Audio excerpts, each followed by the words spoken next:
이 시간 우리 함께 하나님의 말씀 같이 보도록 하겠습니다. 출애굽기 12장 3절에서 14절 말씀입니다. 출애굽기 12장 3절에서 14절 말씀 함께 보겠습니다. 출애굽기 12장 3절에서 14절입니다. 네.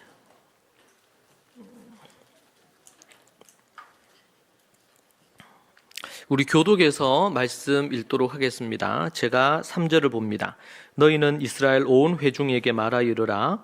이달 열흘에 너희 각자가 어린 양을 잡을지니 각 가족대로 그 식구를 위하여 어린 양을 취하되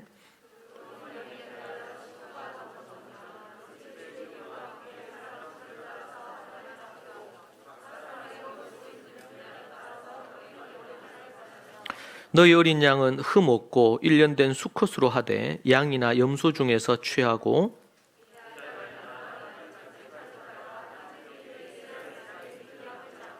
그 피를 양을 먹을 집 좌우 문설주와 임방에 바르고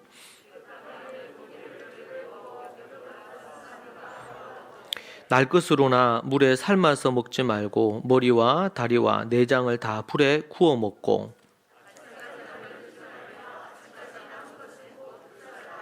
너희는 그것을 이렇게 먹을지니 허리에 띠를 띠고 발에 신을 신고 손에 지팡이를 잡고 급히 먹어라. 이것이 여호와의 유월절이니라.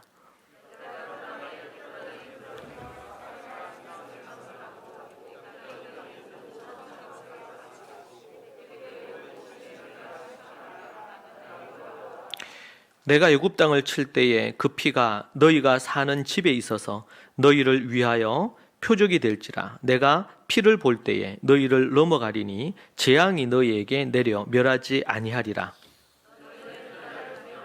여호와의 절기를 삼가 영원한 규례로 대대로 지킬지니라. 아멘. 할렐루야. 우리 이번 주가 이제 주님의 고난 주간 되겠고요. 다음 주일이 우리 부활 주일입니다. 오늘 앞에서도 우리 간증을 봤는데 우리 은찬이가 참 많이 변했어요. 변하고 또 본인도 얘기한 것처럼 그런 인성적인 거, 내면적인 거 그런 부분들이 많이 변하고 우리 간증에서 나온 것처럼 중1 이제 뒷부분부터 해서 이제 스스로 필요한 부분들에 대한 것을 하기도 하고 지난번에 우리 모성이 성도님 간증을 했는데 그게 이제 큰 아들입니다. 하나님께서 역사하셔서 변화하고 성장하고 있는 것이 얼마나 감사한지 모릅니다. 이 복음으로 인해서 하나님의 말씀으로 변하고 성장하는 것은 너무나 중요한 일입니다. 오늘 특별히 우리 이제 고난 주간을 맞이하면서 십자가와 부활의 감격 속에 살라라는 제목으로 여러분과 함께 말씀을 나누기를 원합니다. 우리가 유월절을 이해하는 것이 참으로 필요합니다. 유월절 어린 양으로 오신 예수님을 온전히 믿는 것이 우리에게 필요한데요. 그러기 위해서 우리가 필요한 것은 유월절이 무엇인가에 대한 이해를 갖는 것입니다. 우리 지난번에 이 절기에 대한 전체적인 흐름을 우리가 살폈습니다. 이 절기는 크게 8가지 하나님이 절기를 주셨습니다. 이 절기를 왜 주셨느냐? 하나님께서 이 절기를 왜 주셨느냐? 창조하시고 나서 에덴 동산에서부터 주신 절기가 있는데 그것이 바로 안식일입니다. 안식일. 그리고 나서 이제 레위기 23장에 등장하는 총 8가지 절기가 있죠. 그 중에 첫 번째가 안식일. 그리고 나서 7가지, 나머지 7가지가 있는데 그것이 봄절기, 초여름절기, 그리고 가을절기. 이렇게 해서 도합 8가지 절기를 하나님이 주셨습니다. 절기라고 하는데 우리나라 표현으로 한다면 명절이라고 표현할 수 있겠습니다. 명절. 그래서 8가지 하나님께서 명절을 주셨는데 매주마다 돌아오는 명절이 안식일이었습니다. 자, 이 안식일, 여기서 우리가 한 가지 생각할 것은 구약적인 부분에서 하나님께서 우리에게 그림자를 주셨어요. 뭘 주셨어요? 그림자. 구약에 나와 있는 많은 부분들은 그림자에 속하는 것들이 많아요. 자, 그림자가 있으면, 그림자가 있으려면 뭐가 있어야 될까요? 실체가 있죠, 실체가. 이것을 이제 신학적으로는 이제 약속과 성취다, 이렇게도 표현합니다. 구약은 하나님의 약속이 많이 있고 그 약속이 어떻게 해요? 성취가 되었다. 그래서 약속과 성취, 이렇게 표현합니다. 그리고 또 그림자와 실체, 이렇게 얘기하는 거죠. 그림자와 실체. 자, 그래서 그림자가 뭐예요? 안식일이 그림자예요. 그럼 실체는 뭘까요? 주일입니다. 우리 주님 부활하신 주일입니다. 안식일은 6일 동안 하나님이 이 땅을 창조하시고 나서 그것을 창조하신 이후에 그것을 기념하며 쉬었다고 나와 있죠. 그래서 안식일에 대한 부분은 안식, 그러니까 말 그대로 쉬는 개념이 큽니다. 그런데 인간이 창조 이후로 아담과 하와가 죄를 범하고 나서 그들이 죄를 범한 이후, 아담과 하와의 범죄 이후 뭐가 없어요? 안식할 수가 없는 거예요. 왜? 죄를 범했기 때문인가. 원죄가 있기 때문에 원죄를 출발해가지고 뿌리가 되는 죄거든요, 원죄가. 그로부터 시작해서 자범죄들이 넘쳐나는 거예요. 죄를 가진 인간은 결코 평안할 수 없습니다. 안식할 수 없어요. 그 뒤에 우리가 히브리서를 볼 건데, 그래서 히브리서에 보면은 우리의 안식은 어떻게 이루어진다? 예수 그리스도 안에서, 그분 안에서 참 안식이 이루어진다. 왜냐하면 죄의 삭시 뭡니까? 사망입니다. 네. 사람이 아담 하와가 선악과를 따먹는 것부터 출발해가지고 가인이 동생을 쳐 죽이는 것, 그리고 인류 역사가 그때로부터 지금까지 계속 죄의 연속입니다. 죄로 말미암아 이 땅이 다 부서지고 깨어진 거예요. 완전히 깨어진 거예요. Broken world예요. Lost world에 잃어버린 세상이 됐어요. 하나님이 원하는 그 아름다운 세상이 아니고 토부한 세상이 아니라 깨어지고 부서진 세상이 돼버렸어요. 그것이 아담 이후로 계속 내려오는 거예요. 죄의 삭시 사망입니다. 죄 때문에 인간이 죽음을 맞게 됐어요. 사람이 왜 죽느냐? 유명한 철학자들과 수백 년 동안 많은 사람들이 이기에 대해서 고민하고 생각했지만 답을 찾을 수 없었어요. 왜 사람이 죽느냐? 성경은 우리에게 분명히 얘기하기를 죄의 삭시 사망이다, 그렇게 얘기합니다. 이것은 너무나 분명하게 하나님께서 말씀해 주고 있어요. 죄로 인해서 인간은 죽게 된 거예요. 자, 그런데 단지 육신의 죽음만 죄의 결과일까요? 그렇지 않습니다. 둘째 사망, 지옥불에 떨어지는 것입니다. 인간이 죄를 범했다는 것은, 죄는 하나님의 뜻을 순종하지 않고 뜻에 불순종하고 자기 마음대로 사는 것입니다. 자기 마음대로. 자기 마음대로 살고 주님 뜻을 저버린 것입니다. 인간을 창조하신 하나님의 뜻을 저버리고 자기가 하나님이 되어서 자기 마음대로 사는 거예요. 그래서 이제 선악과 그 본문의 말씀에서도 이 뱀에게 들어간 사탄, 악마죠. 악마가 이 여자에게 유혹을 합니다. 이것을 먹는 날에는 네 눈이 밝아져서 하나님처럼 될 거다. 하나님이 될 거다. 그렇게 유혹합니다. 그런데 그것을 어떻게 해요? 하나님은 절대로 그거 먹지 마라 그랬어요. 먹는 날에는 반드시 죽을 거다. 그런데 사탄은 뱀을 통해서 절대로 안 죽는다. 도리어 이걸 먹으면 네가 하나님이 된다. 왜 하나님이 이거 못 먹게 했느냐? 먹고 하나님이 될까 싶어가지고 그렇게 거짓말을 했어요. 근데 그것을 뭐예요? 딱 물리쳐야 됐어. 무시했어야 돼. 그런데 그렇게 하지 못하고 어떻게 했어요? 네. 그 말을 듣고 솔깃해서 따먹습니다. 결국에는 하나님의 말씀을 무시하고 저버렸죠. 자기 원하는 대로 해버렸습니다. 그 죄죠. 죄는 다르게 우리가 이제 세상적으로 뭐 이런 사회적으로나 뭐 살인하거나 간음하거나 이런 게 죄라고 얘기합니다. 그렇습니다. 그게 죄입니다. 자, 그런데 그것은 죄의 결과에 속해요. 죄가 뭐냐? 내 뜻대로 하는 겁니다. 내 마음대로 하는 겁니다. 내 생각대로, 내 감정대로 하는 겁니다. 내 감정대로 내 생각대로 하면 하나님의 뜻대로 하나님이 원하시는 대로는 안 하는 겁니다. 그럼 어떻게 될까요? 하나님 말씀대로 안 하고 내 마음대로 하고 세상 말대로 하면 인생이 망하는 겁니다. 불행해지는 겁니다. 인생에 문제들이 있는데 그 문제가 해결이 안 됩니다. 계속 우리 인생에는 고통이 찾아옵니다. 개인만 그렇습니까? 가정도 그렇습니다. 국가도 그래요. 인류가 지구 땅에 있는 지금 이 지구에 있는 인류가 그런 것으로 인해 싸우고 다투고 전쟁하고 갖가지의 많은 일들이 계속 일어납니다. 문명이 발달하면 뭔가 좋아질 줄 알았는데 그렇지 않습니다.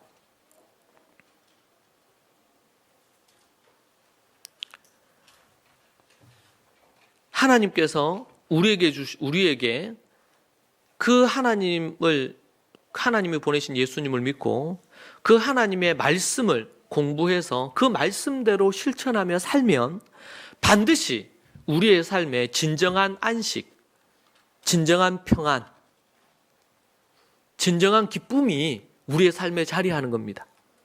여러분, 전 세계에서 우리나라가 이제는 경제 대국이 돼가지고 10위권 정도가 된다고 합니다.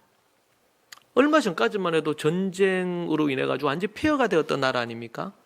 근데 여러분, 전 세계에서 우리나라가 OECD 국가 중에서 OECD 국가에는 딱 한정된 국가들이 있지만 전 세계 나라가 200개국밖에 안 됩니다. 전 세계 지구에 있는 나라들 중에 아주 작은 나라, 우리 대구만한 나라도 있어요. 국가도.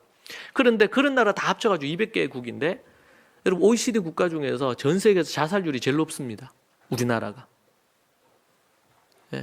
뭐 여러 가지 사연이 있을 것입니다. 자살할 때. 그런데 그 근본적인 부분들에 있어서 뿌리에 해당되는 것 중에 하나가 뭐가 있을까요? 인생의 목적이 없습니다. 내가 왜 사는지, 무엇을 위해서 사는지, 때로는 눈을 뜨는 것이 지옥 같은 그런 인생을 살기도 합니다. 그럼에도 불구하고 동일한 고통 가운데 있음에도 불구하고 그 하루를 기쁨과 감사로 하루를 사는 사람이 있는가 하면 정말 부유하고 풍요함에도 불구하고 갖가지 많은 스트레스로 자살하는 이들도 없지 않아 많습니다. 인간은 짐승과 다릅니다. 내가 왜 사는지, 인생의 목적이 분명하지 않으면 공황 상태가 됩니다. 내가 어디로 가야 되는지, 무엇을 해야 되는지 모르는 것입니다. 그냥 죽지 못해 사는 이들이 얼마나 많은지 몰라요. 그런데 하나님이 인간을 창조하셨을 때 하나님의 형상으로 창조하시고 그들이 마음껏 누리고 즐기고 행복하게, 정말 이 땅에서 그렇게 하나님이 살도록 창조하셨단 말이에요. 그런데 죄로 말미암아 이 땅에 어둠이 오고 불행이 찾아오고 행복하지 않는 것입니다. 하나님은 예수님을 통하여 이 땅에 그 문제를 해결하시려고 예수님을 보내시고 예수님 안에서 그리고 성경 66권의 말씀을 통해서 이 모든 문제를 해결하시고 해결할 길을 열어놓으신 것입니다. 아멘입니까? 그 대표적인 부분들이 바로 이 부분인데 우리가 안식에 대한 얘기를 했는데요. 왜 사람들이 안식하지 못하느냐? 죄 때문이라는 겁니다. 여러분, 사람들이요, 너무 피곤했는데 좀 쉬어야 되겠다. 그걸 밤이고 낮이고 쉬어요. 놀아요. 자요. 그러면 체력적으로 조금 회복될 수 있어요. 하나님이 일반 은총 아래에서 그렇게 쉬면은. 그런데 그 마음이 행복하고 즐겁고 그런가? 결코 그렇지 않단 말이에요. 뭔가 내면의 공허함을 채우기 위해서 어떤 사람은요, 돈을 많이 벌려고 해요. 돈을 많이 벌려고. 지금 한국, 대한민국은 부자 되려고 하는 거에 혈안이 돼 있어요. 우리가 성경적인 관점에서 돈을 열심히 벌고 돈을 잘 벌고 잘 쓰는 거 중요한데 부자 되려고 모두 혈안이 돼가지고 주식이든 뭐 어떤 코인이든 뭐 갖가지의 많은 것들에 부동산 쪽에 이게 막히니까 풍선 효과처럼 무려 얼마 시간이 지나지 않았는데 2억, 3억, 5억, 7억 이게 한순간에 오른 그런 지역들이 부지기수입니다. 그러니까 이 돈이 다 어디로 가요? 주식으로 가요. 뭐 비트코인 쪽으로 가요. 확 가요. 돈이 되고 수익을 얻을 수 있다 그러면은 벌떼처럼 달라듭니다. 부자 되기 위한 거죠. 심지어 이제는 교회 안에서도 부자 되는, 물질적으로 부자 되는 법에 대해서 세상 사람들 불러서 가르치곤 합니다. 교회가 이미 타락한 것입니다. 여러분. 교회가. 빈 공간을, 안식하지 못하는 공간을 돈으로 채우려고 하는 겁니다. 어떤 이들은요, 쾌락으로 채우려고 합니다. 그래서 여러분, 이 시대보다 더 예능 프로그램이나 이런 것들이 사람들에게 인기를 끄는 건 없습니다. 바이러스가 창궐하면서 여행을 멀리 못 가지, 이런 상황들이 치달으면서 어떤 문제가 생깁니까? 그러니까 집콕하잖아요. 그러니까 집에서 뭘 해요? 지금 이런 시대 속에서도 아주 엄청난 수익, 수십 배, 수백 배 수익을 내는 기업들이 있죠. 인터넷으로 볼 수 있는 영화나 예능 프로그램이나 이런 것들이 엄청 발달합니다. 그것으로 사람들의 눈과 사람들의 어떤 마음의 쾌락을 누리는 겁니다. 그런 것 자체를 보는 것 자체가 악하거나 나쁘다고 얘기하는 게 아닙니다. 그것으로만 즐거움을 찾는다면, 특별히 그리스도인들이 그런 것으로만 즐거움을 찾고 하나님의 말씀과 기도로 즐거움을 못 찾는다면 매우 심각한 영적인 상황이라는 사실을 기억해야 됩니다. 사람들은 그 허전한 마음을 채우려고 합니다.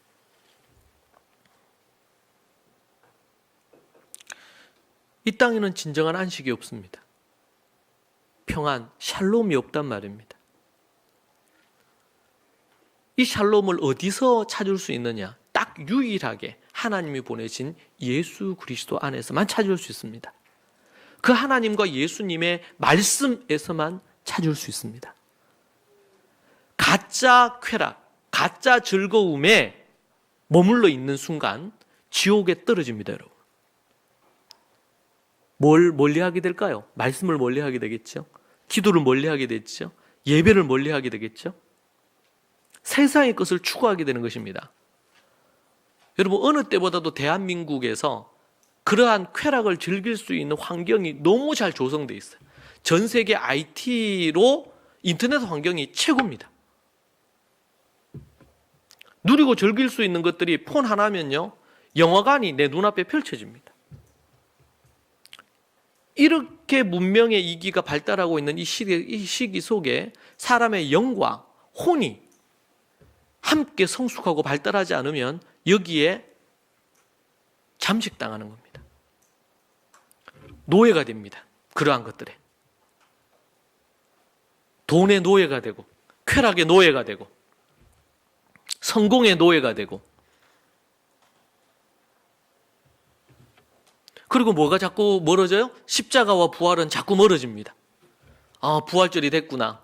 이제 부활 예배 드리고 부활 설교 한번 들으면 부활절을 지낸 걸로 생각합니다. 주일도 예배 한번 드리면, 큰 교회들은 뭐 5부, 7부씩 예배 드리잖아요. 거기에 예배 한번 드리면 주일 지킨 걸로 생각합니다.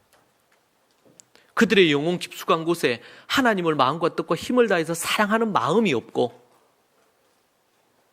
24시간 주일을 하나님의 말씀 가운데 거하고자 하는 열망이 없고, 주님이 얼마나 나를 사랑하셨는지에 대한 애절함이 없고,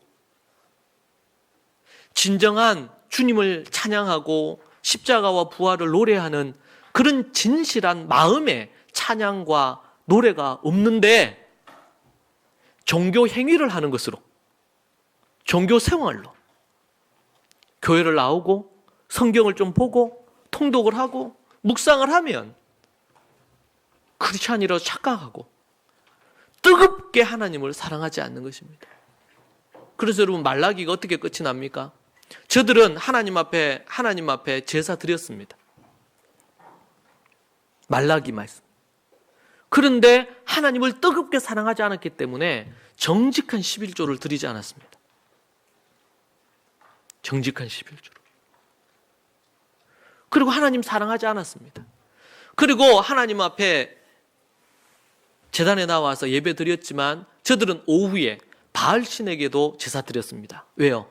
바알신이 풍요의 신이니까.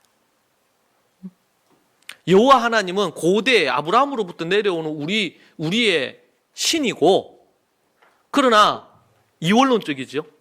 돈벌이를 위해서라면 바알에게 절을 해야 돼. 다산의 풍요의 신은 바알입니다. 바알. 그 바알에게 오후에는 절을 합니다. 그래서 하나님이 말라기에서 뭐라 그랬어요? 성전 문을 닫아라. 더 이상 마음이 없는 피의 제사 받고 싶지 않다. 더 이상 네 마음이 없는 예배 필요 없다. 왜? 하나님은 거지가 아니에요. 하나님에게 동냥하듯이 예배하거나 헌금하거나 피를 드리는 것 더 이상 받기 싫다는 거예요. 이것이 말라기 구약의 마지막 책에 마지막 경고하면서 400년 동안 하나님이 말씀을 안 해요. 하나님이 입을 딱 닫았어요. 400년 동안.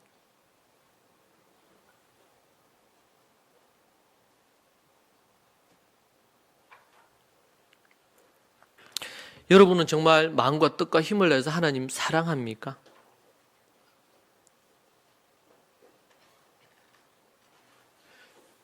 이 기독교는 종교로 결코 분류되어서는 안 되는 부분입니다. 왜냐하면 진리입니다. 이미 캐톨릭이 종교화되어 가지고 더 이상 진리가 그 안에 없습니다. 나름 다른 종교가 갖는 순기능이 있습니다. 그걸 제가 비판하거나 안 좋게 얘기할 마음이 없습니다. 그러나 그곳에는 죄의 문제와 구원의 문제가 없습니다. 그래서 어떻게 보면 이 시대에 기독교만큼 공격을 많이 받고 사람들에게 그런 편협하다 이렇게 얘기를 듣는지 모르겠습니다. 왜냐하면 예수 그리스도로만 구원이 있고 그분이 하나님이시고 그분의 십자가와 부활 외에는 구원이 없다고 얘기하는 것이 성경의 진리고 사도 바울이 로마에서 단두대에서 목이 잘리면서까지 마지막까지 고백했던 것은 십자가와 부활의 복음이었습니다. 그 유일한 복음, 이것만을 얘기했습니다.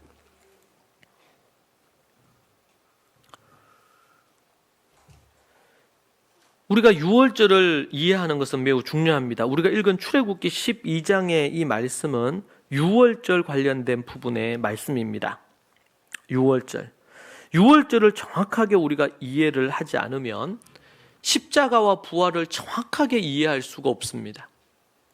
여러분, 우리가 왜 유월절 어린 양의 피로 우리가 구원받았다 이런 얘기 하잖아요.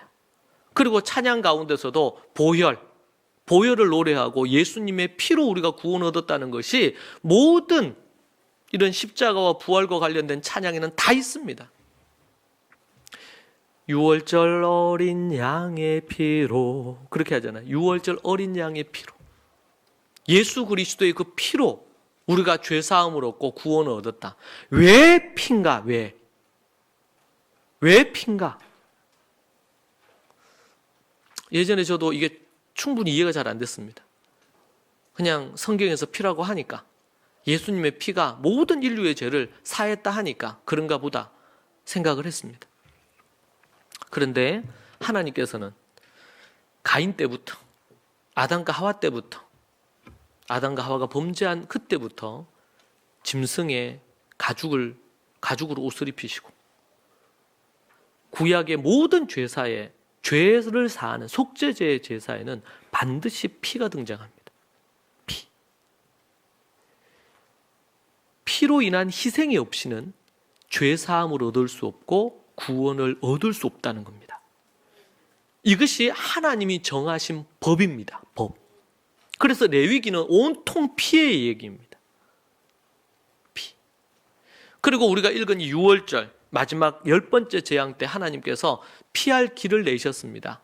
그래서 너희들은 이스라엘 모세를 통해서 너희들은 어린 양을 잡고 어린 양이나 염소를 잡아서 먹는데 그 잡아서 먹을 그 집 문설주와 임방에다 바르라 피를. 그러면은 그 피를 바른 그 집은 거기에 장자나 첫 새끼가 죽지 않고 죽음을 건너뛰겠다. 유월, 패스오버, 넘어가다, 건너뛰다는 의미입니다. 죽음이 건너갈 것이다. 그렇게 약속하셨어요. 그 약속대로 피를 바릅니다. 문에다가. 그리고 나서는 애굽에 있는 모든 집들에, 심지어 바로의 왕궁에서부터 시작해서 아주 천한 애굽의 사람들에 이르기까지 싹 다 전국에 모든 사람이 다 죽었습니다. 여러분, 우리나라의 이 작은 나라잖아요. 전 세계에서. 애굽에 비하면 이거는 정말 점과 같은 거예요. 우리나라가. 근데 여기에 사는 사람들의 그 집집마다 장자들이 다 죽었다고 생각해 봅시다. 이것은 꾸며낸 이야기가 아니고 실제 사건이에요. 실제 팩트예요. 근데 애굽의 전역에 있는 모든 장자들이 다 죽었습니다. 첫 새끼가 다 죽었고, 이건 뭐 영적인 의미로는 그 집안이 다 죽었다는 의미입니다. 근데 그게 이제 대표로 한 명을 죽이신 거죠. 죄로 인한 하나님의 징계와 심판입니다. 그런데 어린 양의 피를 바르니까 이 피가 그들을 보호를 해서 산 거예요. 그 집에는 죽음이 임하지 않고 산 것입니다. 이것이 10가지 재앙 중에 마지막 재앙, 이집트의 모든 장자들을 하나님이 죽이시는 재앙입니다. 불순종하니까, 바로가 말을 안 들으니까, 애굽이 말을 안 듣고, 그리고 이 애굽이 이스라엘 사람들을 아이가 태어나면 남자아이는 싹 다 죽였잖아요. 얼마나 많은 고역을 치르고 사람들을 죽였습니까? 여러분, 그렇게 해서 만든 것들이 이집트의 성과 각종 이집트의 지금 유명한 유적들입니다. 유대인들을 이용해서 만든 것들이에요. 그것들이.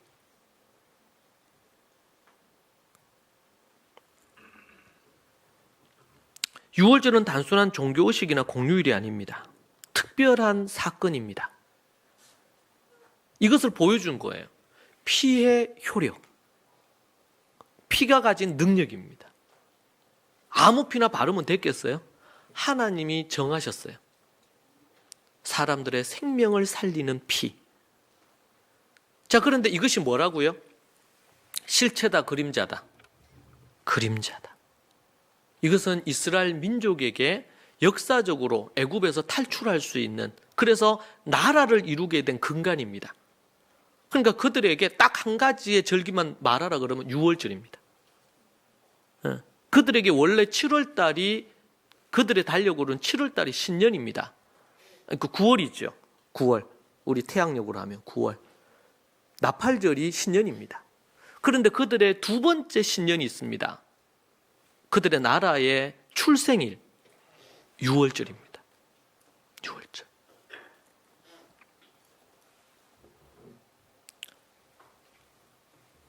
이것이 그림자라 그래서 그림자. 이 시대에는요, 이제 이 절기에 대해서 이스라엘 예수님을 믿는 유대인들이 열리면서 유월절에 대한 이해. 그래서 제가 여러분에게 얘기하죠. 유월절 우리가 공부를 해야 된다, 공부하지 않아도 된다. 공부해야 될까요? 공부 안 해야 될까요? 해야 됩니다. 그림자에 대한 이해를 해야 되기 때문에 해야 됩니다. 그런데 유월절을 지켜서는 안 됩니다, 우리는. 유월절을 공부하고 아는 것과 유월절을 지키는 건 다른 문제입니다. 최근에 이런 이스라엘을 사랑하는, 아니면 이스라엘과 관련된 이런 단체들이 한국에 많이 생기고 있고, 그리고 무슨 TV라 그래가지고 방송국도 만들어주고 그랬습니다.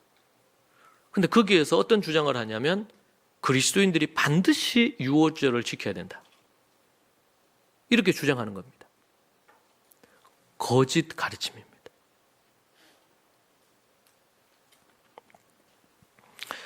유월절을 제대로 알아야 되는 것과 그 유월절, 지금도 이스라엘에 거기 가면 사마리아가 있습니다. 사마리아 땅. 거기에서는 이 유월절을 한 달 후에 지킵니다. 다음 주라면 그 다음 달, 한 달 후에 그들이 지킵니다. 사마리아 유월절은. 그런데 거기에서는 실제 짐승을 잡습니다. 그래가지고 큰 짐승들을 쫙 매달아 놓습니다. 우리 정육점 가면은 돼지들을 딱 매달아 놓듯이. 그렇게 매달아 놓고 그들을 손질을 하고 그래서 그들을 대형 화로에다가 큰 궁덩이 같은 화로에다가 거기에다가 그것을 구워요. 그들의 피를 다 사마리아 제사장들이 그 피를 다 제거해서 피를 모으고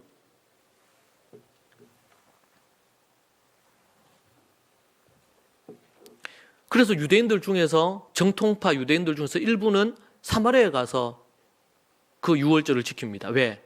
그게 진짜 유월절을 지키는 거다. 왜냐하면 이제 일반 이스라엘에서는 그냥 약식으로 지키거든요.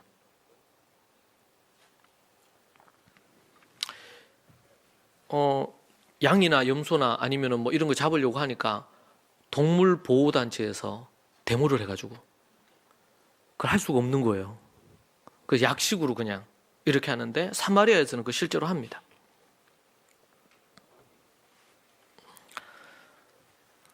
우리가 유월절을 제대로 이제 배워야 되지만 유월절을 지키는 것은 심각한 문제입니다. 다르게 표현하면 여러분, 우리는 안식일을 공부해야 됩니다.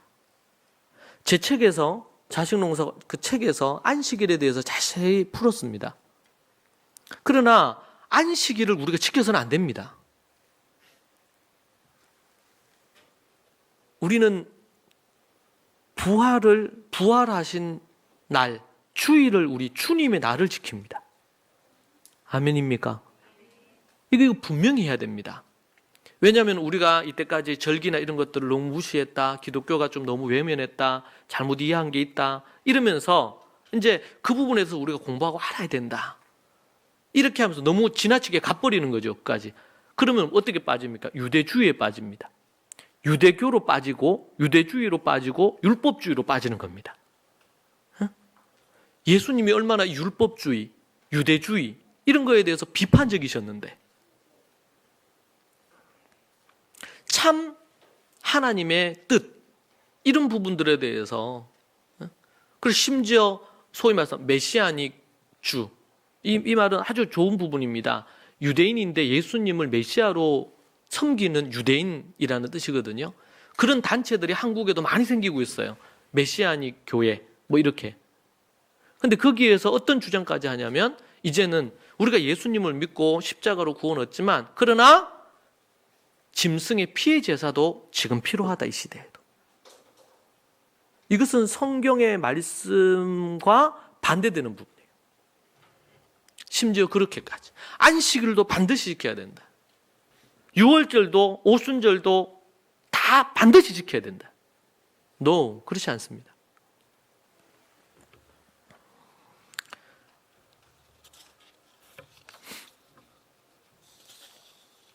그리고 이 부분에 대해서 우리가 생각을 해야 됩니다. 특별히 유월절을 반드시 지켜야 된다고 주장하는 이들이 들고 나오는 말씀 중에 한 부분이 누가복음 22장인데 제가 여러분에게 그 부분에 대해서 얘기하려고 합니다. 누가복음 22장, 여러분 성경을 가진 분들은 찾으십시오. 누가복음 22장 1절부터 20절의 말씀에 보면 2절에 보면 이런 말씀이 나옵니다. 지금 유월절입니다. 유월절 2절에 보면 대제사장과 율법학자들이 유월절에 살인 계획을 세웁니다. 살인 계획. 예. 여러분 우리 누가복음 22장 2절 말씀 한번 찾으셔서 같이 읽으실까요? 읽겠습니다. 제사장들과 서기관들이 예수를 무슨 방도로 죽일까 궁리하니 이는 그들이 백성을 두려워함이었더라. 지금 6월절입니다. 6월절 1절을 보여주실래요? 1절 22장 1절 1절에 보면 6월절이라 하는 무교절이 다가오매 이렇게 나옵니다. 6월절이라고 하는 무교절이 다가오매 대제사장과 율법학자들이 그때 한 짓이 뭡니까? 예수님을 어떻게 죽일까 생각한 겁니다. 여러분, 유월절은 어떤 의미입니까? 하나님이 그들이 죽음의 자리에 있어야 되는 그들을 살려주신 날이잖아요. 그래서 저들이 예수를 죽이려고 하는데 유월절 되기 전에 죽이려고 하는 거예요. 왜? 이 명절에 누구의 피를 흘린다는 거에 대해서 안 되니까. 여러분, 유월절이 갖는 이 의미가 얼마나 큰 의미입니까? 그런데 저들이 뭐예요? 예수를 죽일 계획을 누가 세웠어요? 대제사장과 율법학자들, 정통파 유대인들입니다.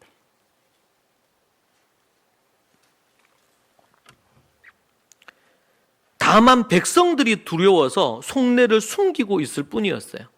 근데 3절에 보면 그때 마침 사도 유다에게 사탄이 들어갑니다. 유다는 예수님을 넘겨줄 방도를 대제사장들과 성전 시위대장들과 논의를 합니다. 악마 사탄이 사도 유다에게 들어가고 대제사장과 율법학자들이 이 유다, 가룟 유다와 하나가 돼서 예수를 죽일 계획을 세웁니다. 4절에 보니까 사탄, 악마의 사주를 받죠. 악마에게 사로잡힌 유다의 제안을 기쁘게 받아들이고 은전을 약속을 합니다. 이게 5절에 등장합니다. 그들은 예수님을 죽일 계획에 기쁨이 넘쳤습니다. 5절을 한번 보실까요? 5절.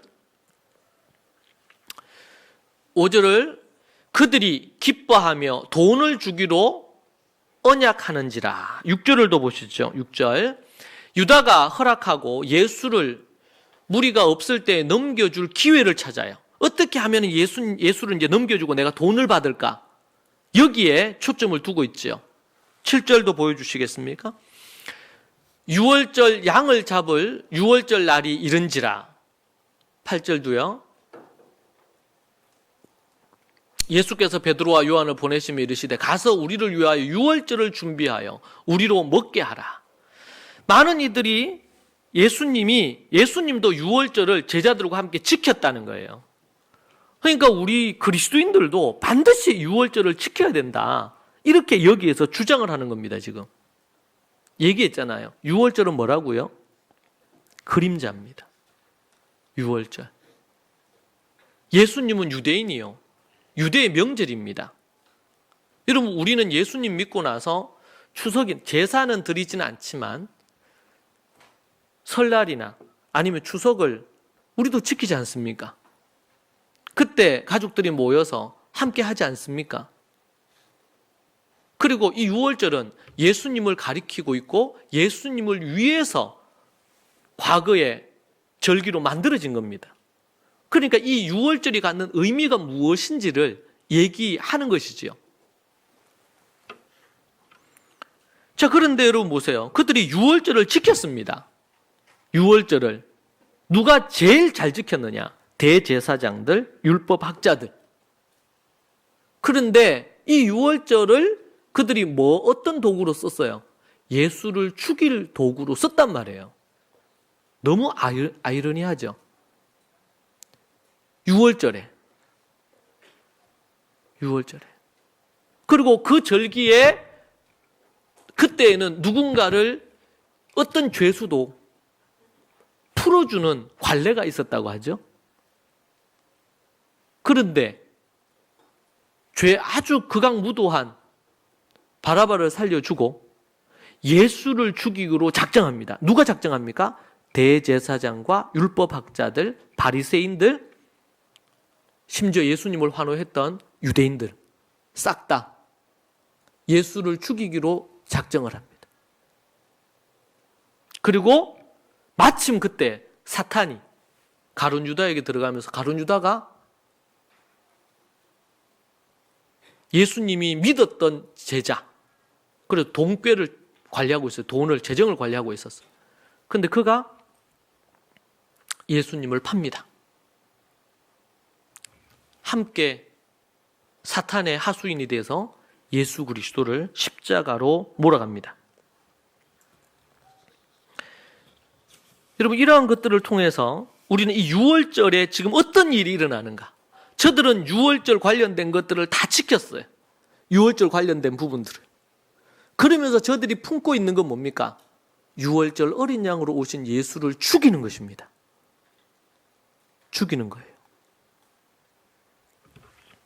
그리고 공교롭게도 하나님의 뜻 안에 있는 거지만 참으로 공교롭게도 유월절 어린 양을 잡는 그 타이밍에 예수님이 잡히시고 십자가에 매달립니다. 그것이 유월절 첫 1일째. 둘째 날 무교절입니다. 그때 예수님이 십자가에 달려 죽으시고 무덤에 들어가시는 날이에요. 3일째 되는 날 초실절입니다. 예수님이 3일 만에, 만으로 3일은 안 됩니다. 3일째 되는 날 예수님이 부활하셨습니다. 그래서 부활의 첫 열매가 되셨죠. 그날이 언제예요? 초실절. 첫 열매 거두는 날.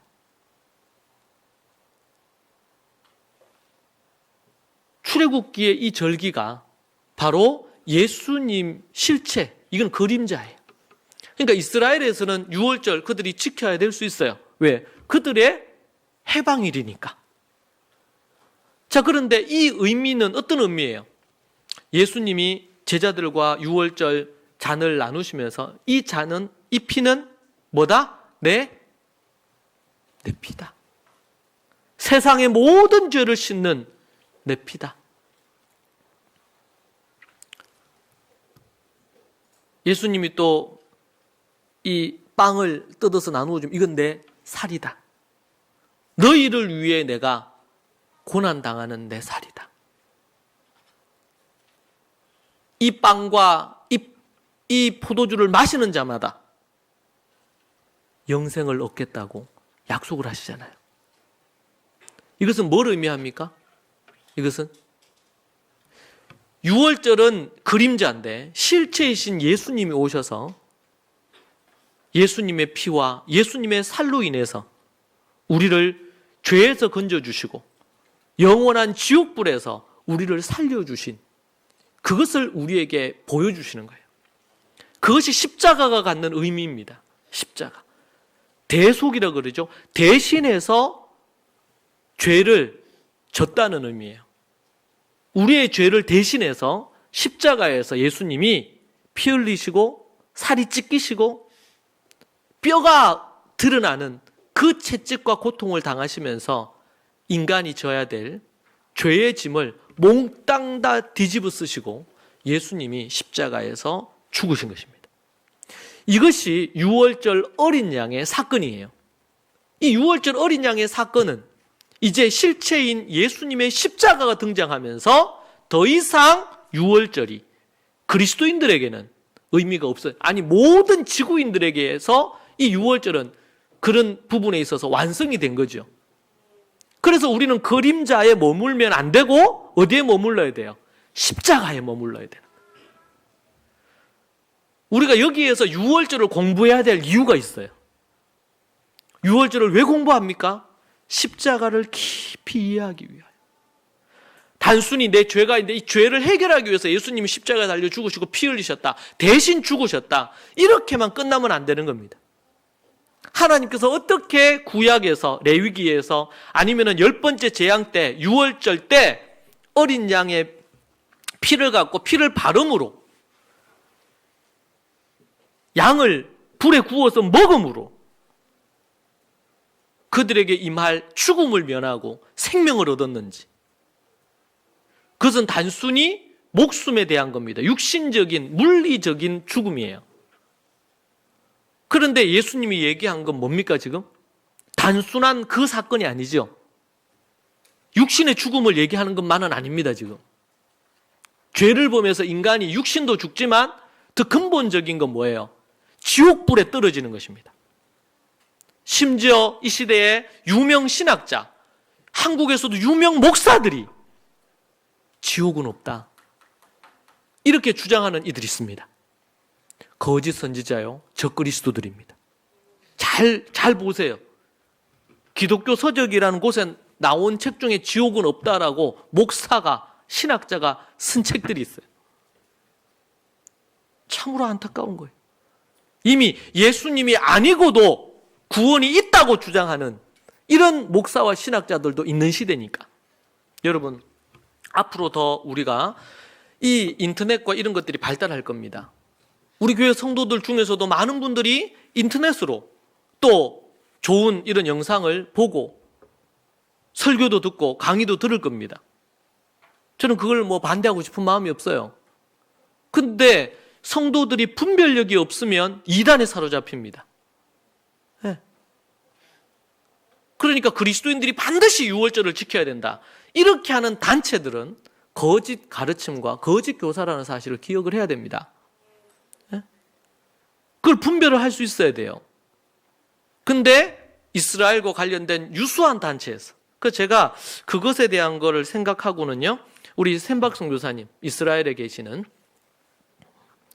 이번 주에 몇 번에 걸쳐서 통화를 했습니다. 근데 제가 참 기가 막힌 이야기를 들었어요. 이스라엘 안에 정말 수많은 종파들이 있는데 유대교 종파도 있고 그리고 많은 종파들이 있어요. 기독교 안에서도 다양한 부분들이 있어요. 심지어 유대인 기독교인들 중에서도 사마리아 유월절에 참여하면서 저들이 유월절을 지키려고 하는 자들도 있다는 것입니다. 바울 때에도 많은 유대인들 중에서 예수님을 믿는 유대인들이 율법을 지켜야 된다고 주장하는 이들이 있었지요. 그리고 이방 교회에도 율법을 지킬 것에 대한, 그들이 지키는 율법을 지킬 것에 대한, 철저히 지킬 것에 대한 요구를 했습니다. 그래서 초대교회에서 뭐 했습니까? 우리가 꼭 필요한 기본적인 것 외에 이방의 교회에게 우리가 요구하지 않겠다 그랬어요. 달과 절기 관련된 달과 이런 부분들에 대한 거 얘기하지 않겠다. 이것이 초대교회의 1세기 초대교회, 예루살렘 초대교회의 총회의 결정이었거든요. 이런 것을 역행하면서 주장하는 이들이 너무 많다. 안식일을 반드시 지켜야 된다. 유월절과 이 절기를 반드시 지켜야 된다. 이렇게 주장하는 메시아닉 주들과 한국 안에서도 그런 부분들에 대해서 얘기하는 부분이 있습니다. 우리 교회에서 그런 부분들에 대해서 철저하게 우리가 경계하고 분별하기로 합니다. 앞으로 그런 일들이 훨씬 더 많이 일어날 것입니다. 또 심지어 어느 한쪽은 어때요? 6월절이 뭔 필요가 있냐? 공부할 필요도 없다. 우리가 유대인이냐? 우리가 유대주의로 돌아갈 거냐? 이러면서 이것 자체를 거부하는, 이때까지 그렇게 해왔어요. 그지? 수천 년 동안 기독교회가. 그래서 나타나는 현상 중에 하나가 목사나 신학자들만 성경 연구하지 성도들이 성경 연구할 필요가 없다. 이렇게 가르쳤단 말이에요. 이때까지.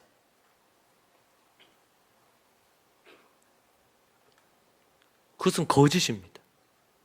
지금 이스라엘 안에서도 거짓 뉴스가 판을 친대요. 종말의 때에 갈수록 더 사탄은 사람들을 혼돈스럽게 만들 것입니다. 완전히 혼돈, 카오스 상태로 만들어서 사람들로 하여금 사탄이 그렇게 이끕니다. 여러분, 그럴 때에 이 66권 성경을 우리가 갖고 있다는 거 얼마나 중요한지 몰라요. 이 성경을 제대로 알고 정확하게 배워야 돼요. 자, 그림자와 실체 잘 구분해야 됩니다. 자, 16절에 보면요. 16절. 아까 전에 말씀 누가복음 22장 16절을 보면요. 이런 말씀이 있습니다. 내가 너희에게 이르노니 이 유월절이 하나님의 나라에서 이루기까지 다시 먹지 아니하리라 하시고, 16절 여기에 보니까 하나님의 나라가 이루기까지 다시 먹지 않겠다. 유월절이 하나님의 나라에서 이루기까지 이렇게 나오거든요. 개역 성경에. 이게 표준 세번역에서는 유월절이 하나님의 나라에서 이루어질 때까지 이렇게 표현했어요. 그리고 뉴킹 제임스 험증역에는 그것이 하나님의 왕국에서 성취될 때까지 이렇게 나옵니다. 원어에서는, 헬라어 원어에는 프레로우라 그래서 유월절이 하나님 나라에서 가득 차기까지, 꽉 차기까지 이렇게 돼 있어요. 6월절이면 6월절이지 왜 6월절이 꽉 차야 돼? 왜 성취가 돼야 돼요? 이 말이 뭡니까 지금? 6월절은 뭐다? 약속이고 이 약속은 성취가 돼야 돼. 신약에서. 누구를 통해서요? 예수님을 통해서. 예수님을 통해서 어떻게 성취가 돼야 됩니까? 십자가로 성취가 되는 거예요. 약속이고 이거는 6월절은 약속이에요. 출애굽을 하는 사건이 하나의 약속이에요. 그들에게 일어난 역사적인 민족적인 해방일이죠. 그런데 이것은 뭐에 해당된다? 약속에 해당된다. 이 약속이 어떻게 이루어진다고요? 6월절 어린 양으로 오신 예수님으로 성취가 된다. 이 6월절은 그림자다. 이제 실체가 온다. 실체가 누구십니까? 예수 그리스도, 그분의 십자가야.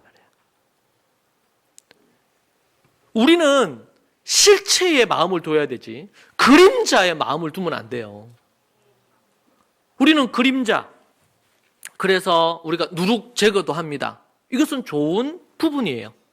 여러분, 히브리적인 관점을 우리가 이해하는 게 매우 중요한데, 히브리적인 관점을요, 이스라엘에서는 집에 들어갈 때도 그렇고 거기는 이제 사막지대고 이렇게 하니까 손을 늘 씻어요. 손을. 그런데 이 히브리어 자체에도 그런 의미가 있어요. 여러분, 히브리어에 카바드라는 단어가 있습니다. 이것은 경외하다, 공경하다라는 뜻이에요. 자, 그런데 이 뜻이 크게 2가지 내지 3가지 뜻이 있어요. 그 중에 하나가 뭐냐면 이 카바드란 단어가 히브리어로 이 카바드가 무겁게 여긴다, 이런 뜻이 있습니다. 무겁게 여긴다. 그리고 또 하나의 뜻이 뭐냐면 간. 여러분 다 가지고 있어요? 다 달고 있어요? 간이 우리의 그 내장 중에 무겁다고 합니다. 그래서 카바드가 간이라는 뜻도 있고, 또 하나는 일반적으로 쓰이는 거는 무겁게 여긴다, 이런 뜻도 있고요. 그리고 또 하나는 이게 궁극적으로 영적인 의미, 하나님을 공경한다. 부모를 공경한다 할 때도 카바드를 씁니다. 하나님을 공경한다. 여러분, 우리가 정확하게 이 히브리적인 관점을 이해해야 되는데, 히브리어 단어 하나가 이런 의미를 다 갖고 있어요. 이런 의미를. 자, 그러니까 이게 뭘 의미합니까? 3가지의 뜻이 한 단어 안에 같이 있는 거예요. 이것은 육적인 것과 영적인 것을 구분하지 않는다는 의미를 갖고 있습니다. 손을 씻는다는 것이 손을 깨끗하게 씻었네? 이런 의미도 있지만 뭐예요? 정결의 의미가 있는 거예요. 그래서 예수님을 살리려고 했던 빌라도가 그들이 하도 요구를 하니까 대제사장부터 시작해서, 그러니까 손을 씻어요. 씻으면서 뭐라 그래요? 이 일에 대해서 내가 책임이 없다, 나는. 이렇게 얘기하죠. 이게 유대적 배경에서 히브리적인 관점에서 갖고 있는 생각의 사고예요. 그러니까 단어 안에도 그래. 그래서 예수님이 지금 포도주를 내가 너희를 위해서 피를 흘린다, 이렇게 얘기하면 끝나는데, 그게 아니고 뭐예요? 포도주를 갖고 이것은 내 피다. 아니, 이거 뭐 피야? 포도주지. 근데 이 포도주를 갖고 뭘 상징적으로 얘기해 주려고 하는 거예요? 포도주는 그림자예요. 피는 뭐예요? 실체예요. 이것이 이스라엘이 갖고 있는 일반적인 표현법이에요. 이 표현법이 어디로부터 왔어요? 하나님으로부터 온 거예요. 그래서 그들에게는 뭐야? 토라가 있는 곳에 뭐가 있어야 되고, 빵이 있어야 되고, 밥이 있어야 되고, 밥이 있는 곳에는 반드시 토라가 있어야 된다, 이렇게 얘기합니다. 그래서 그들이 식탁에서 같이 밥을 먹는데, 저녁 식사를 하는데, 거기에서 나누는 얘기 중에 하나님의 말씀과 은혜에 대한 메시지를 나누지 않고 밥만 먹어. 그러면은 그것은 우상의 제단에서 예배하는 거다, 이렇게 얘기하는 거예요. 먹는 것과 영적인 나눔이 분리가 될 수 없다는 거예요. 그래서 이거 뭐예요? 히브리적인 관점은 통합입니다. 통합. 분리시키지 않는다는 개념을 갖고 있어요. 통합. 우리가 그래서 오늘도 우리 뭡니까? 누룩을 제거하면서 뭐 생각해요? 여기를 깨끗하게 해야 되겠다. 누구 여기 청소했는데 왜 여기 깨끗하게 제대로 안 했냐? 막 이렇게 싸우지 마세요. 깨끗해야 되겠다. 중요한 것은 그걸 깨끗하게 하면서 뭐를? 내 영혼을 깨끗하게 하는 것을 위해 기도하면서 하는 거예요. 이게 6월절 때 가졌던 아주 아름다운 부분이에요. 그럼 우리는요, 이 고난주간을 맞아서 우리는 따로 사순절을 지키지 않습니다. 우리는 지금 이게 교단마다 차이가 좀 있어요. 특별히 고신측 교단에서는 이것은 아주 잘못된 부분으로 이 사순절에 대해서 비판적인 입장을 갖고 있어요. 교단들마다. 왜? 이제 종교개혁 이후로 없앴다고 주장을 하는 거죠. 이 사순절, 왜? 캐톨릭에서 가지고 있었던 부분에 안 좋은 거라고 봅니다. 그런 부분으로 보고, 어떤 또 교단에서는 그렇게까지 생각할 필요가 있느냐, 이렇게 또 보는 부분도 있어요. 예. 우리는 따로 사순절 관련된 부분들에 대해서 하진 않습니다. 그것보다 이번 주간을 지내면서 우리는 예수님이 우리를 위해 십자가에 달려 죽으시고 고난 받으셨던 것을 기억하면서 우리는 우리 자신을 하나님 앞에서 정결하게 하는 작업, 하나님 앞에 회개하는 시간, 이런 시간으로 특별히 이번 주를 여러분들이 보내시기를 축복합니다. 중요한 것은 우리 의식도 필요합니다. 근데 더 나아가서 우리에게 필요한 것은 진심으로 하나님을 사랑해서 내 죄를 자각하고 회개하고 나를 정결하게 하는, 6월절에 갖는 가장 큰 메시지는 회개와 정결함입니다.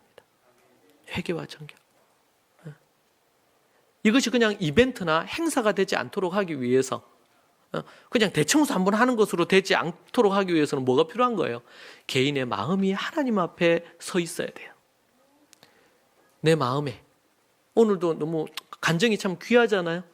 자신이 정말 마음밭이 안 좋다는 것을 알게 됐대. 부모가 뭐 또 이렇게 학교에서 생활하면서 계속 하나님 말씀 듣고 이렇게 하면서 참 단단하잖아요. 초등 5학년 때부터 왔는데 5학년, 6학년, 중학교 1학년 때까지 다 버티고 있었던 것 같아. 왔다 갔다 했겠지만. 그런데 그 설교 말씀을, 밭의 설교를 들으면서 내 마음밭이 안 좋구나. 탕자가 돌아온 그 사건이에요, 이게. 교회 안에 있다고, 유니스 안에 있다고, 우리 교회 안에 있다고, 믿는 집 가정에 있다고 하나님의 자녀가 된 게 아니고, 진정한 회개가 이루어져서 돌이켜야지. 예수 그리스도께로 와야지. 오늘 그 간증 중에 그런 내용 있잖아요. 내가 노력하고 애를 써서 그렇게 해왔다. 그런데 하나님의 은혜가 아니었으면, 하나님의 능력으로 그렇게 했다. 이제 고등학교 1학년 되는 학생의 참 귀한 간증이죠. 할렐루야. 하나님이 하신 거예요. 한 영혼에게 찾아오신 거예요.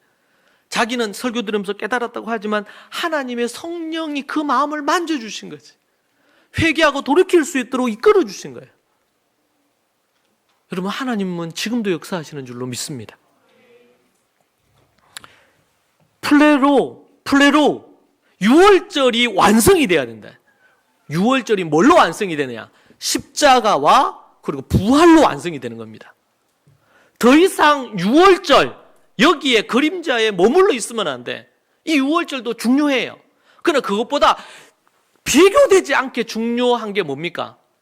예수 그리스도의 십자가, 그리고 그분의 부활이에요. 여러분, 그들이 죽을 줄 알았어. 다 죽어요. 막 통곡 소리가 들려. 그런데 지금 피가 발린 이 집에 있으면서 지나갔어. 죽음이 지나갔어요. 우리나라에서 월드컵 그거 할 때 동네방네에서 다 나와가지고 붉은 거 들고 해가지고 난리가 났잖아요. 우리가 4강에 그거 했다. 와! 그리고 그 광장에서 말이죠. 처음 보고 모르는 사람인데 서로 끌어안고 그랬대. 너무 기뻐가지고.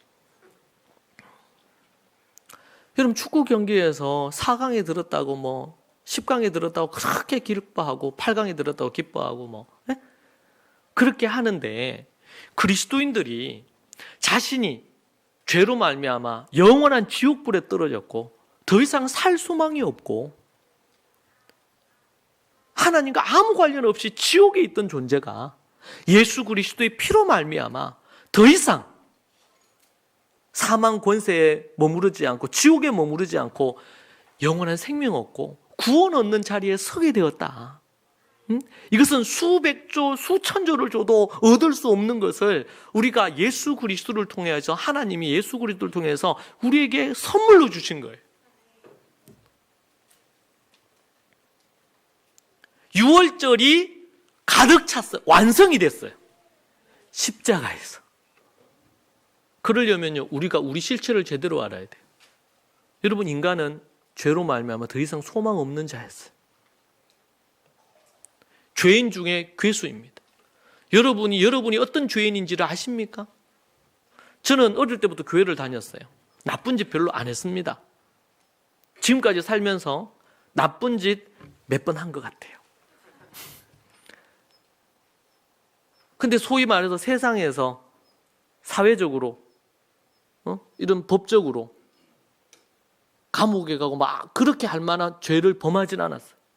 그리고 어릴 때부터 교회를 다녔으니 뭐 그렇게 큰 나쁜 짓을 많이 했겠습니까? 나는 착한 줄 알았어요.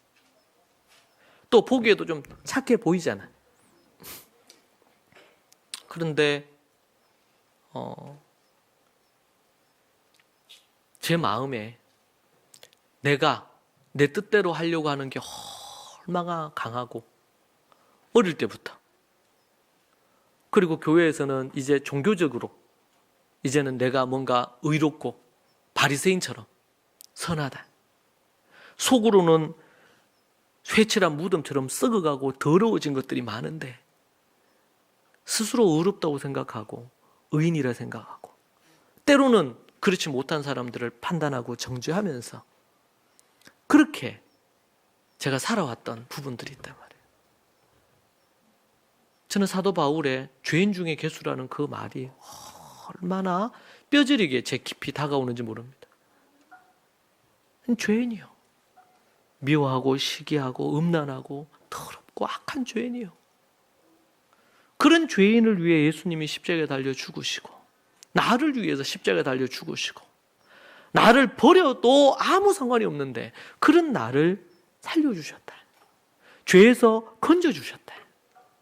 그 죄로 말미암아 저희 집안 할아버지 아버지 때로 내려오면서 집안이 완전히 하나님 없으니까 무너지고 행복하지 않고 타락하고, 심지어 심리학자나 많은 사람들이 저를 상담할 때에 저는 결혼하면 안 된다, 결혼해서도 행복하게 살 수 없다, 그 진단은 맞았을지 몰라요. 왜?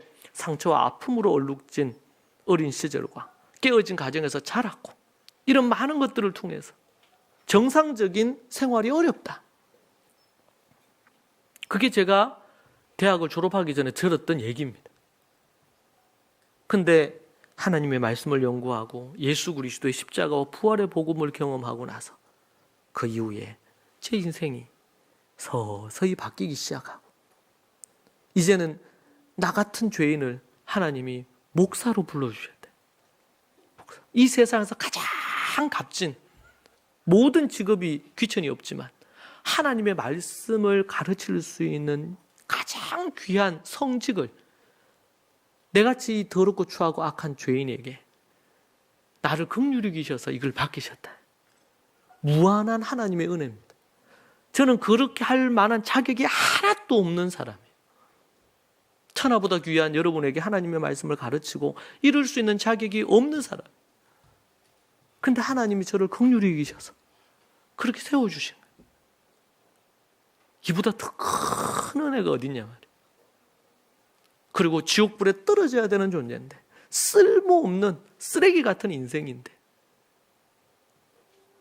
그런 나를 존귀하다 하시고 귀하게 여기시고 또 천하보다 귀한 이 독생자 아들 예수님을 보내셔가지고 나를 위해 대신해서 십자가에 달려 죽게 하시고, 그리고 3일 만에 부활시키셔서 사망 권세, 그리고 더 이상 저에게 지옥의 두려움이 없도록, 더 이상 지옥에 영원한 지옥불에 떨어지는 것뿐만 아니라 이 땅에서 이제부터는 하나님의 말씀대로 순종하며 한 걸음 한 걸음 갈 때 인생의 모든 문제를 풀 수 있는, 주님 때문에 고난받는 것 빼고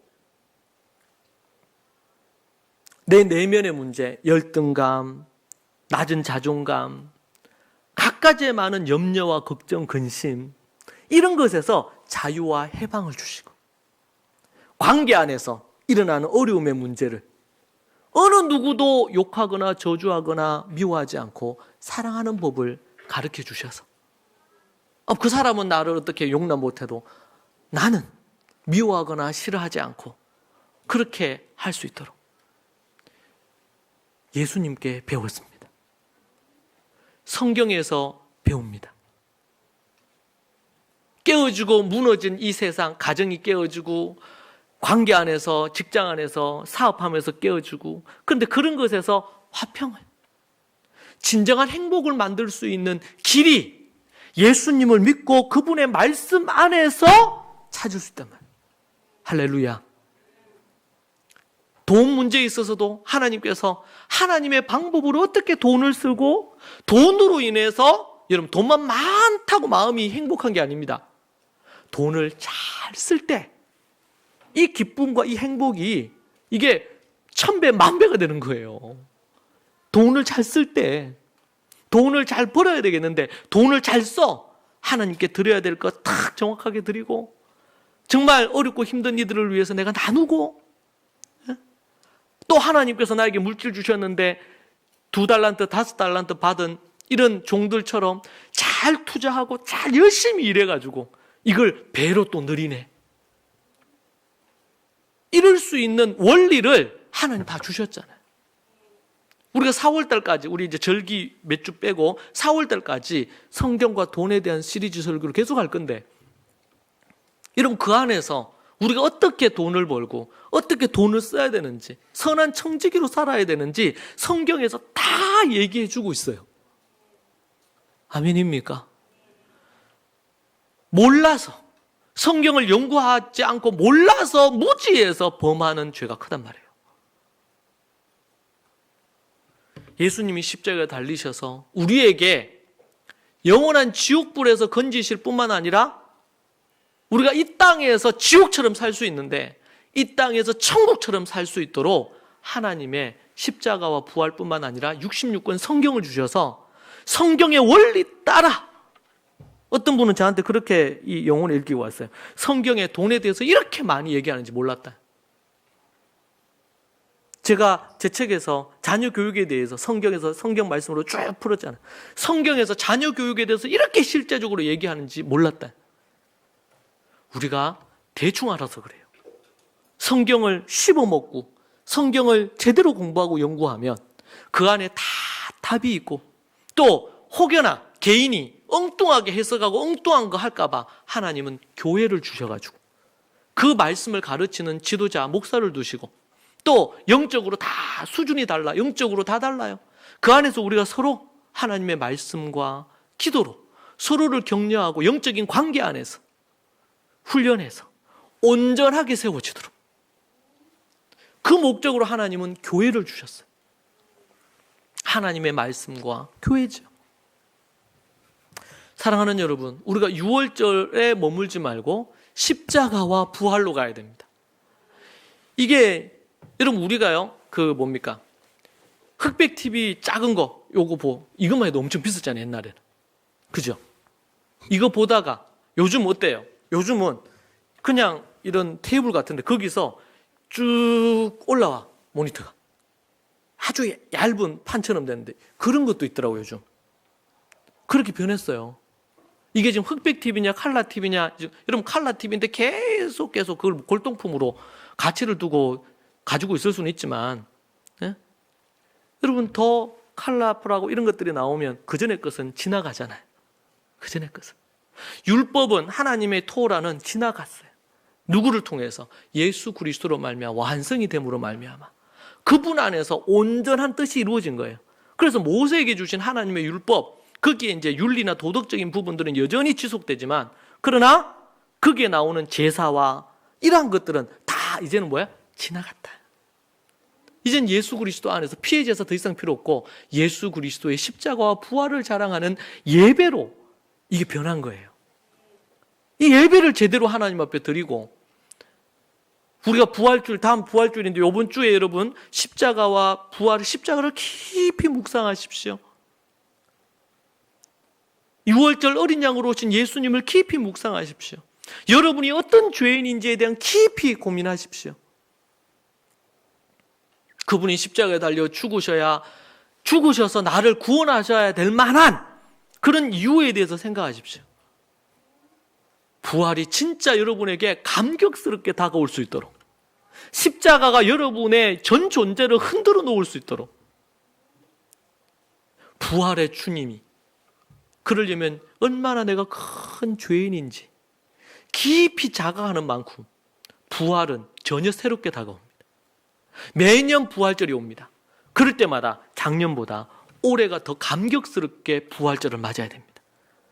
작년보다 십자가가 더 깊이 내 가슴을 때려야 돼요. 작년보다 10년 전보다 지금이 주님을 더 사랑해야 됩니다. 더. 사랑하는 여러분, 십자가와 부활의 감격 속에 살았으면 좋겠습니다. 그냥 고난주간, 부활절 이렇게 그냥 지내지 마십시오. 이 6월절 깊이 생각하면서 여러분이 어떠한 죽음의 자리, 지옥의 자리에 있었는지를 생각하고 여러분이 어떤 죄인인지를 다시 묵상하는 한 주 되기를 축복합니다. 기도하겠습니다. 살아계신 하나님 아버지, 감사합니다. 우리를 여기까지 인도하시고 생명 주신 주님을 높여 찬양합니다. 우리 모든 믿음의 식구들이 우리가 어떠한 죄인인지를 생각하고 얼마나 타락한 존재인지, 더러운 존재인지, 우리의 마음이 얼마나 부패하고 썩은 무덤 같은 부분인지 생각하는 우리 모든 식구들 되게 해주셔서 십자가와 부활이 우리가 견딜 수 없을 만큼 기쁘고 감격스러운 것이 되기를 원합니다. 우리가 그것을 누리고 즐김으로, 그러한 심정을 가짐으로 사랑하는 우리 자녀들 또한 동일한 십자가의 은혜, 부활의 능력을 체험하기를 원합니다. 예수님 이름으로 기도합니다. 아멘.